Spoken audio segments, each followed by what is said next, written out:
Welcome back to Ayres End, everybody. Just a quick update.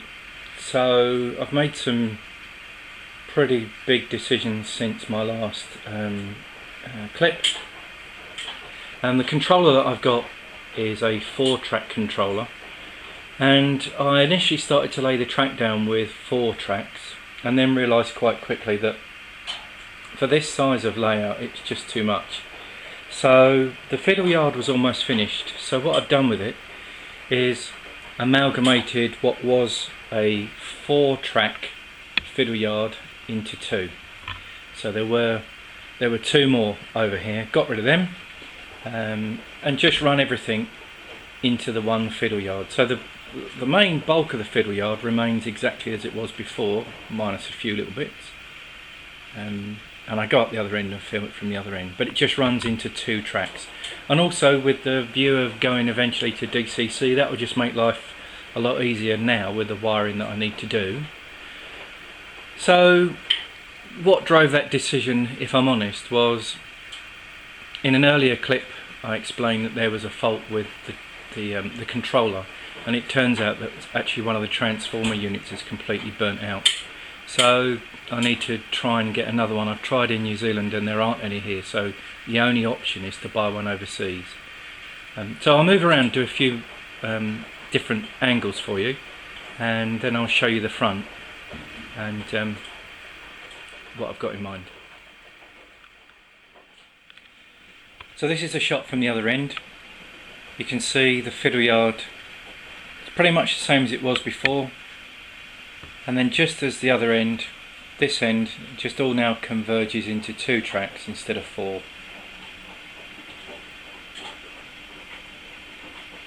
And then around, and just the ends are just stopped there for the time being. So a lot of work. I actually thought that changing this area at each end would only take me a few hours. But in fact that took me a whole day to do this part here, and the same at the other end. That was just a huge amount of work, but I'm really glad that I've done it, because the long-term gain was worth the short-term pain. So I'll move around and show you from the other side. So this is the layout from the front, and as you can see there is no layout up front. My plan literally was get the fiddle yard completed first, and that will show me what room I've got left at the front, because this isn't going to be a large layout by any stretch of the imagination, but it just gives me an idea of what room I've got to play with now. So pretty much a blank canvas, as you can see. There's nothing on that baseboard at the front, and if I'm honest, I've actually got no idea what I'm going to do yet, which is quite a cool feeling. And I'm really trying to make myself stop having illusions of grandeur and making it bigger than Ben-Hur. It needs to reflect the size of the layout instead of being something hugely complex. Simple but detailed is the way to go for me this time round. And I have struggled with that, especially with the fiddle yard. It was starting to get really complex, and I suddenly thought, you know, we've got to keep it real. If you're only going to be running 2 tracks around the front, don't make it so complicated that you don't actually enjoy running it. So that's why I've decided to make the changes that I've made. So looking from the front of the layout, I've installed 3 of these posts. They go through the baseboard, and they'll secure to the subframe to give them some strength, and they are in position to hold the back seam in place.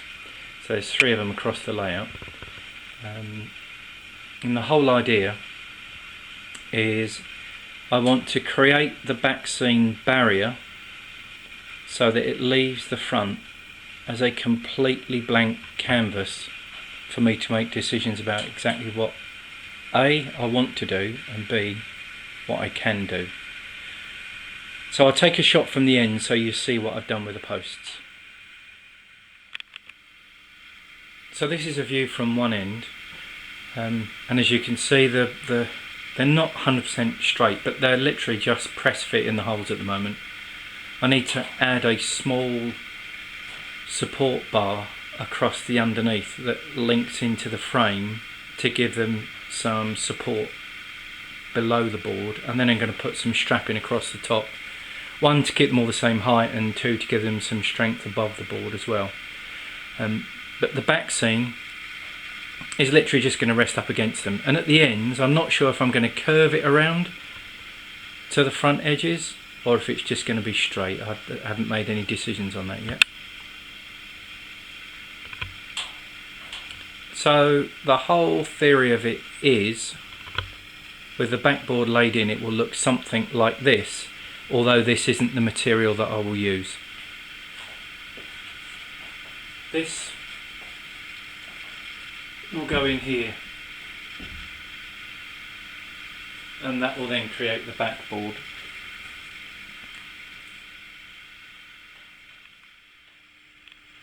And this shot, just distant shot really, just to show you how it divides. So you've got the larger area is at the front and the smaller area will be behind the back seam.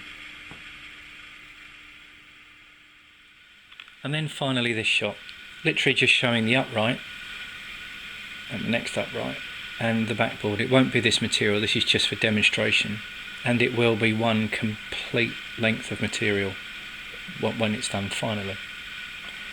And also just to highlight this gap, and the reason I put that gap in is, in the past what I've done is, when I've built layouts, I have fallen into that trap of filling every available space with track and not leaving myself any room for manoeuvre in the future.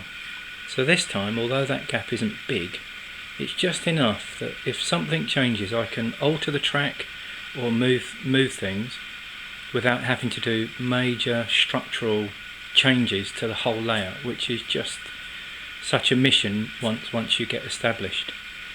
Then once I'd completed this, got those uprights in, I decided to carry out a review of the locos, because I haven't really had a good look at them for a long time, and made some disappointing discoveries when I checked them.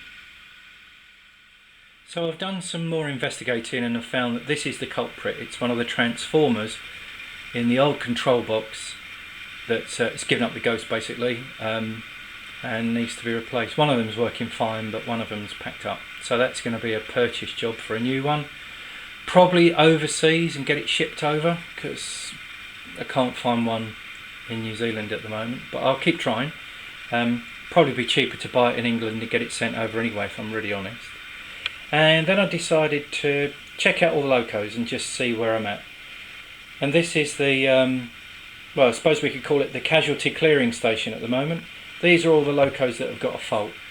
And I am really surprised at that 37, because it's not old, as in old in the amount of time that it's run. Although I've had it for a few years, it's only probably run an hour and a half in its entire life, and it's been in storage.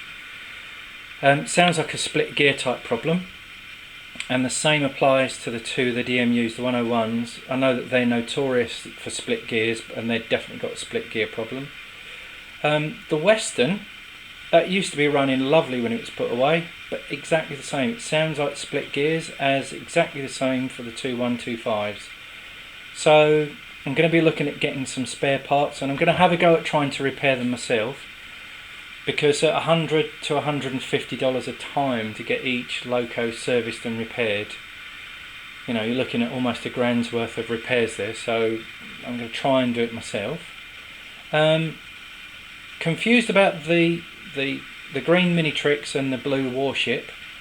No power output whatsoever on those two bad boys, nothing, absolutely zero. So, and they were both running really well, really smooth before they went into the loft, so maybe it's a temperature thing.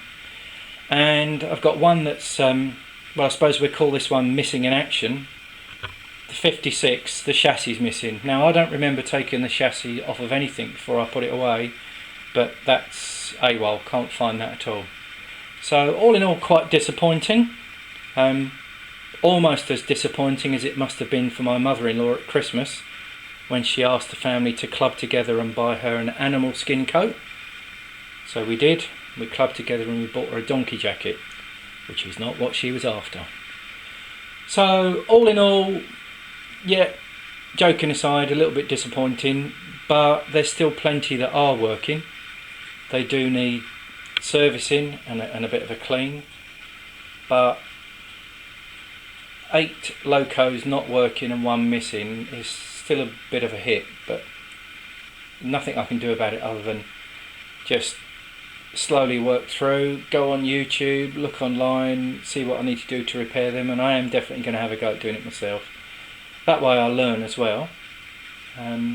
We'll see. Someone sent me a really good link the other day for a website that sells Graham Farish spares. So I think I'll get them under the old magnifier, see if I can identify what's wrong, and it may be that I can cannibalise parts off of one to make another one work, so overall your number that aren't working reduces, but we'll see how we go. So I thought I'd just show you this final shot of the front of the layout. Completely blank canvas. Being completely honest with you, I have absolutely no idea what the layout is going to look like at the front. I know only that it's going to have 2 levels, one that's going to link across to the area above the workbench, and that's just pretty much all I do know at this stage. I'm looking on the internet for inspiration, YouTube, magazines, but I'm not going to rush. I know that it's only a small layout, and so therefore I don't want to make it so complicated that it just looks ridiculous. I want it to look like a landscape of some description with a railway that runs through it, as opposed to a railway that's had a landscape built around it, if that makes sense.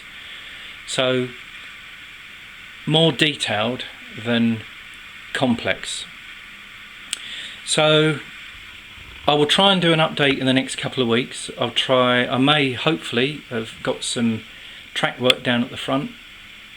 It all depends. As I say, I'm hunting around for inspiration, hunting around on YouTube and magazines. So I'm not one to draw things out. I generally lay things out and see what they look like and see if I like the look of them. So that's probably what I'll end up doing, but get some ideas. I'd like it to incorporate a TMD of some description, but space is always going to be an issue. So we'll just see how that works out.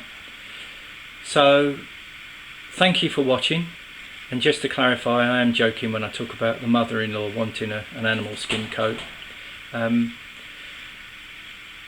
The temperature in the garage at the moment today, 39 degrees, and to be honest it's unbearable to try and work in here. Even with the doors open, it's unbelievable. So that might slow things down just a little bit for a few weeks, but I can't complain because it's the height of summer down here and it is amazing. So again, thank you for watching, thank you for your comments and your subscriptions. Stay safe, and I will speak to you very soon, and cheers for now from down here in New Zealand.